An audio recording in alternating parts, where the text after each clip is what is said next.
Hi everyone, I'm Alice. I'm Sophie. And we're the directors of The Joyful Web, and we are live because it's Mental Health Awareness Week this week, and so we are going live to talk about our experience as business owners who also manage our mental health and do actively and consistently have to manage our mental health. So yes. We're just going to start by just sharing a little bit about what it is we manage and how that kind of mental wellness, let's say, shows up for us. So Sophie, do you want to go first? Yes, sure. So my journey with my mental wellness has been a long one. I had a very difficult, challenging, I should say, time when I was younger with chronic depression, suicidal tendencies, self-sabotage, self-harm, obsessive compulsive behavior. I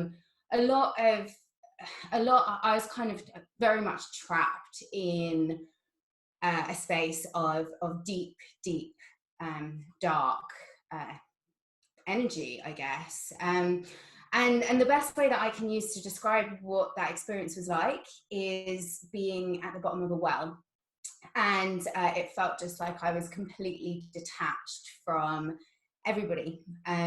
People would be talking to me and it felt like as if they were shouting down a well, and I was just hearing the vibration of what they were saying. And I spent much of my teenage years down that well, and it was only really when I was about 19 that I started to make the effort to really get myself out of it.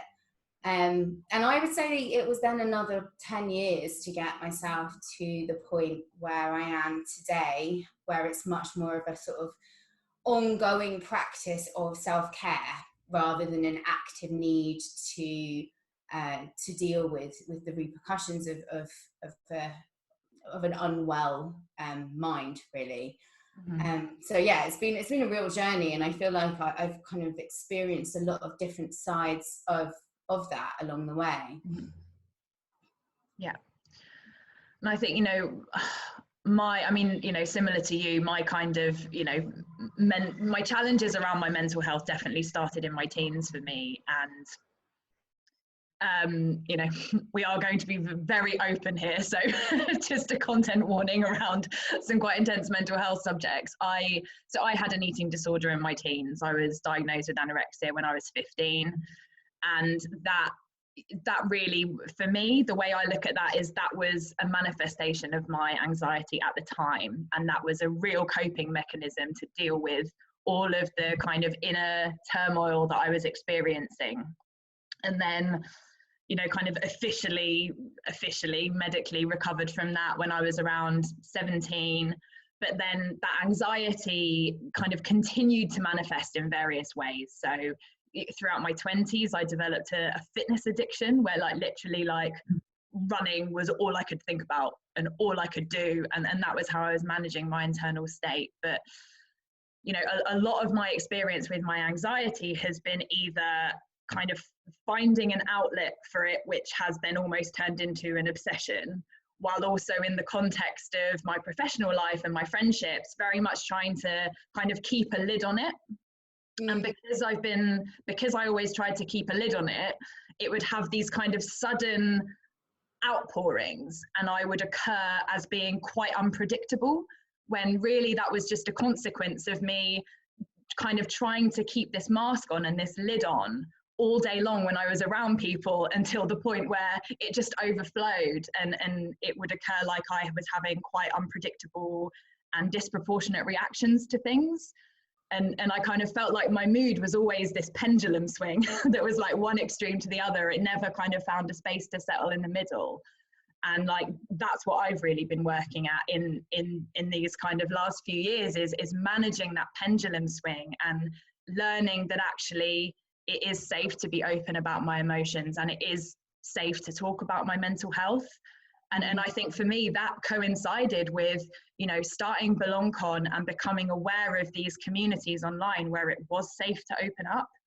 And so having these sorts of conversations has been really transformative for me in terms of how I manage my own mental wellness. Yeah, and I agree, because there still exists, which is the reason that we're even doing this, is that there still exists so much shame and so much stigma around what is actually perfectly normal, diverse range of human emotion.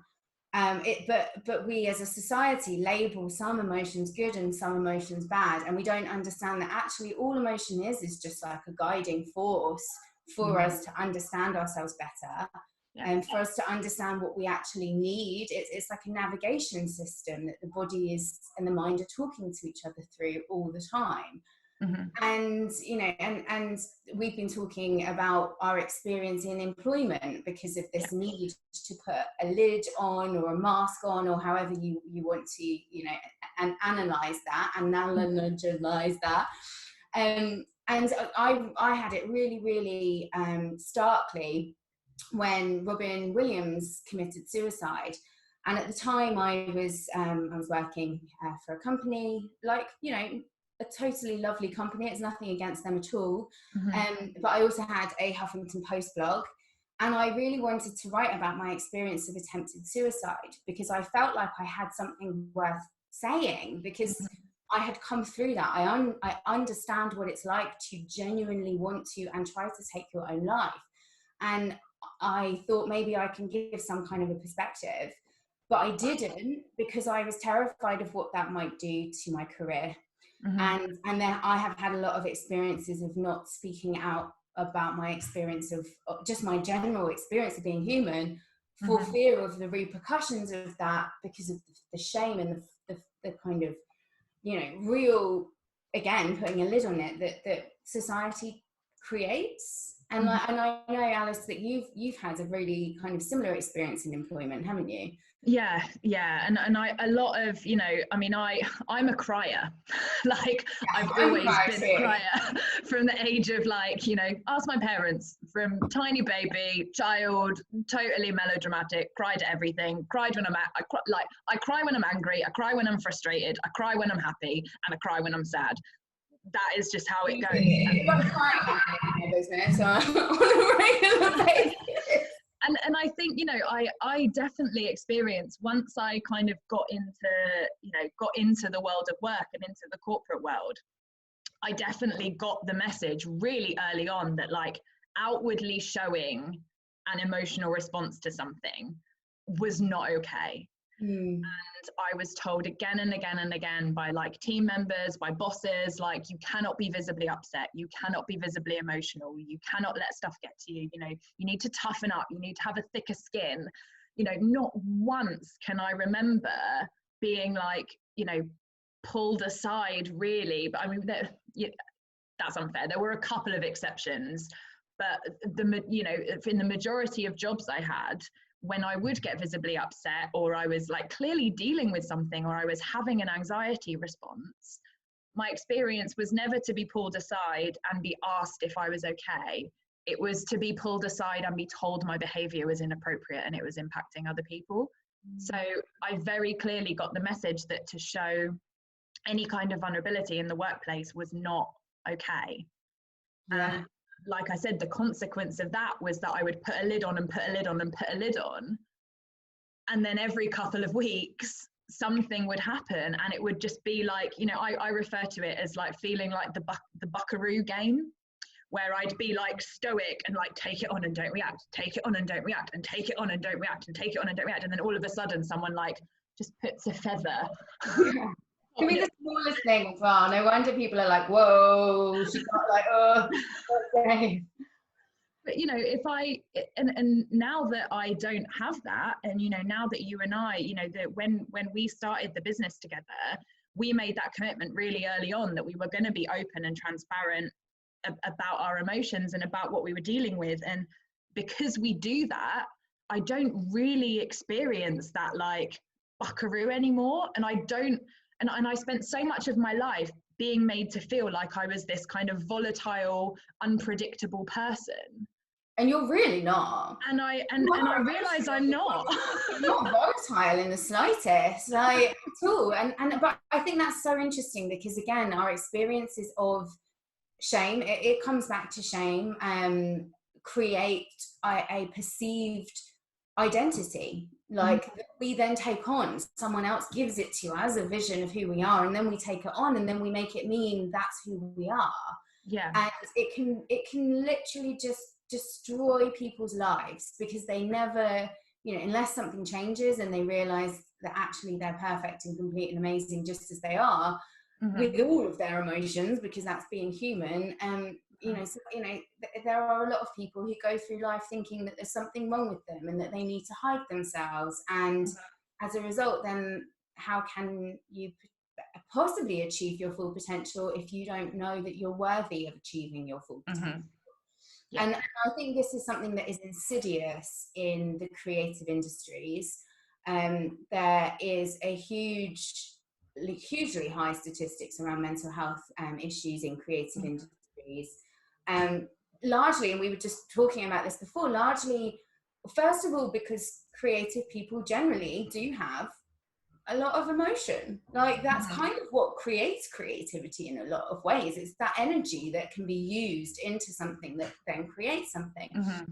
And that empathy and that, you know, all of the different ways of seeing the world that create something that's unique and different, you know, and amazing, also comes with the other side of that.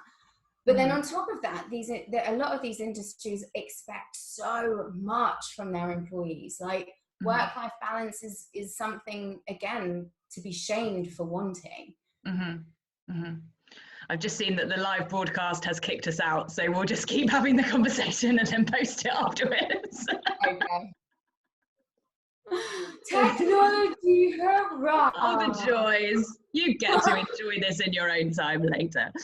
But no, you're completely right. And you know, the whole, you know, my experience of working for a big corporate agency was, you know, certainly that the people that were rewarded were the people that put in the most hours and kind of rocked the boat the least.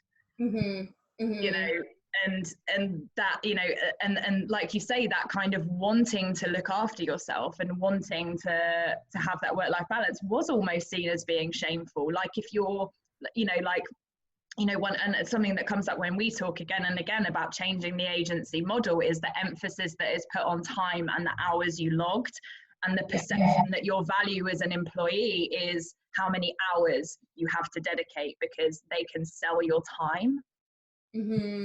And that, like, for me, were, you know, that it is just like a recipe for terrible mental health, because not only are you being made to feel that your worth is somehow tied to like the amount of effort and the amount of hours you put in, but if anything happens that compromises your ability to put in those hours, you're made to feel like you're being a detriment to the entire company. Yeah.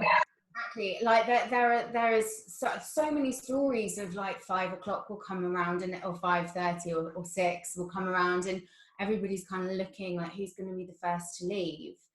And they're not, the thing that's so laughable about it is that a lot of the time, like the human brain cannot focus and be productive for that long. It just can't. So most of those hours will be spent pretending to work.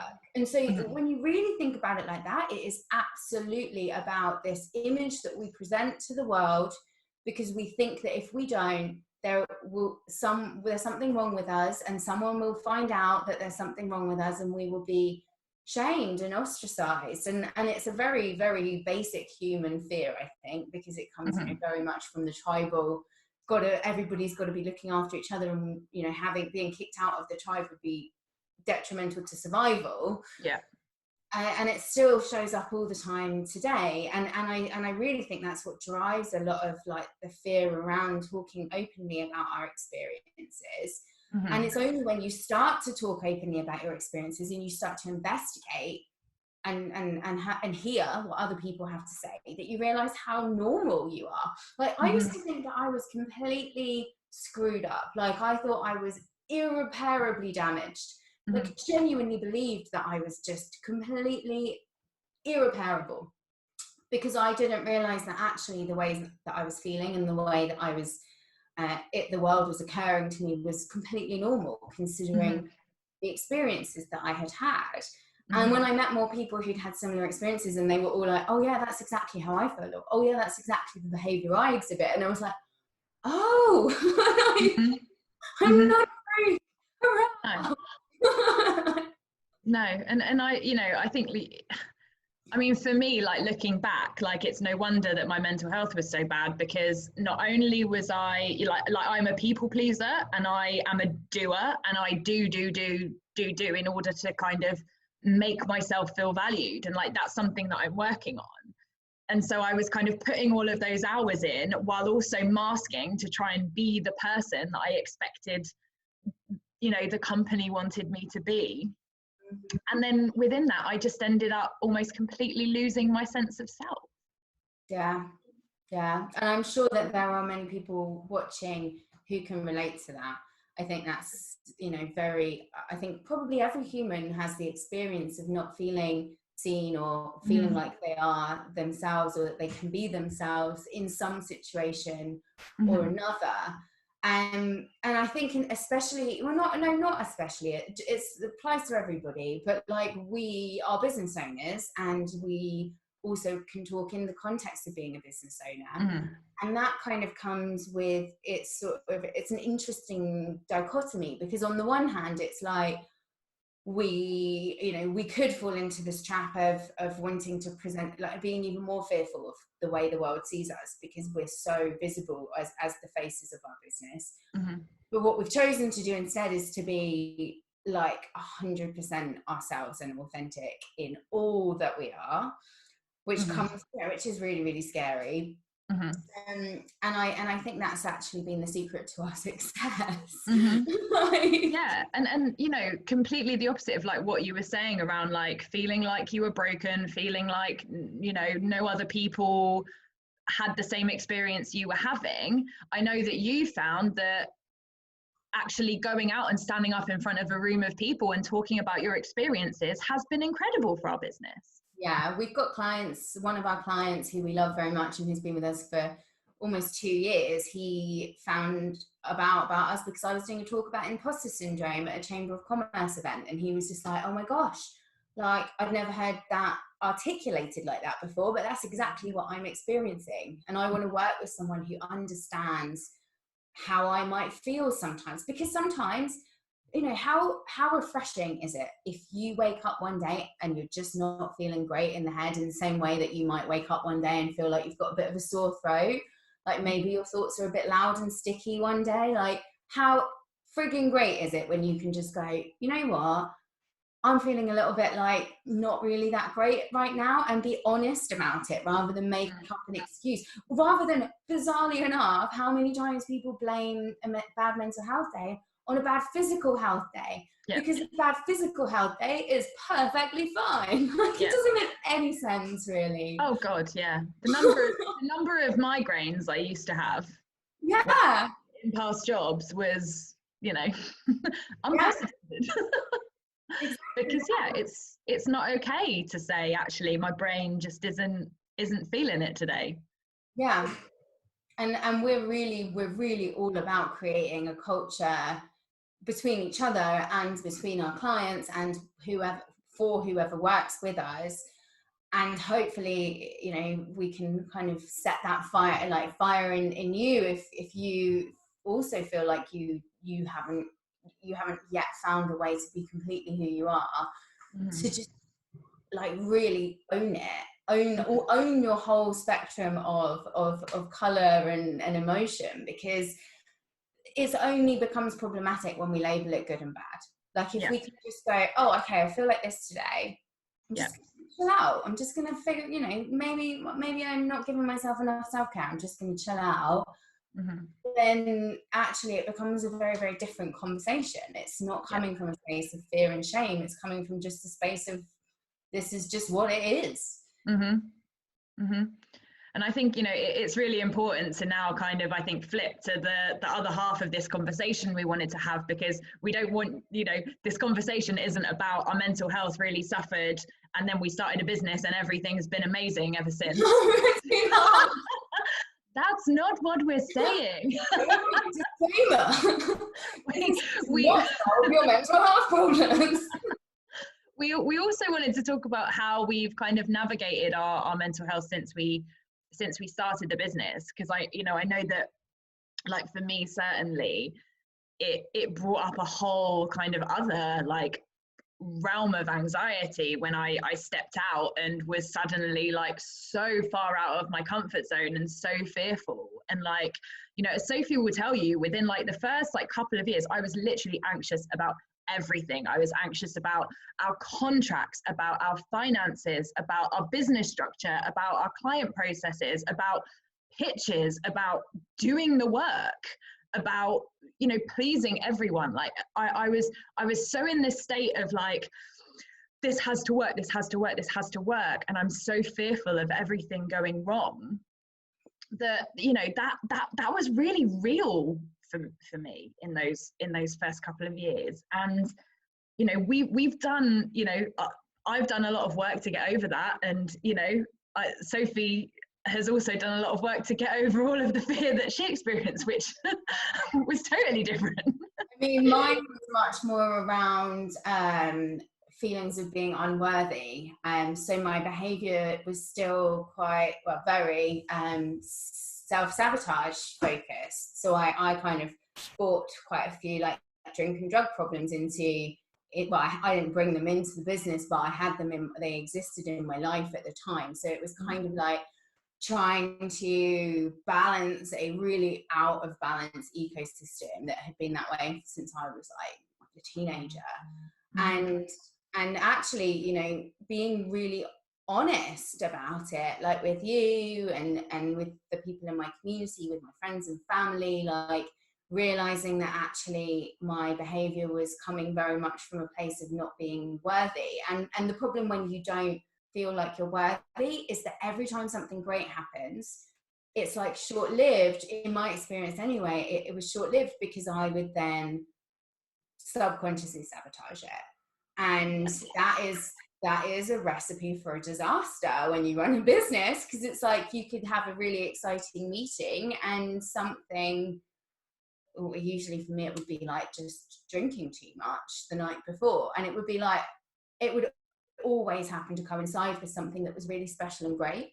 And it was only when I was able to be really honest about my issues, my substance abuse issues, and where they were coming from, and own it, but not make myself wrong for it, that I was then able to go, oh, okay, this is what's actually happening now. Like, it's because I don't think I'm worthy, and that is perpetuating a cycle of shame.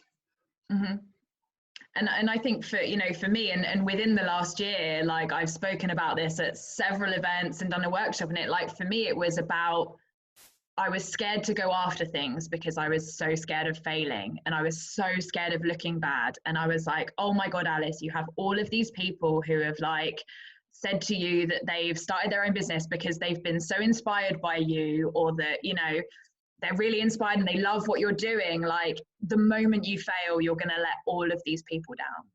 Alice has a real story about letting people down. Yeah, massively. And I'm working on it, but like that was so intense. And it, you know, it was around like letting myself down, around letting other people down, around, and like, you know, we did a video on this earlier last week, that imposter syndrome, which was so intense, around like, just, you can't do this. Like, you are not cut out for this.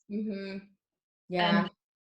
And you know, I experienced that as symptoms of, like, you know, it really impacted my physical health as well. For like a year, I had like a chronic health problem that just would not go away. And the moment that I actually addressed the underlying anxiety, it suddenly went away. Yeah, it's amazing how that happens, isn't it? Incredible.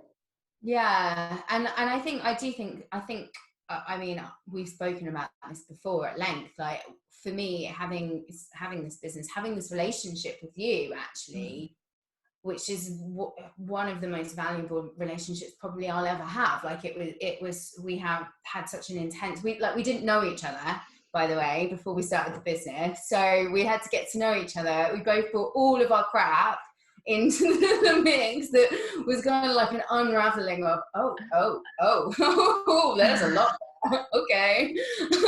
Sign the paper now.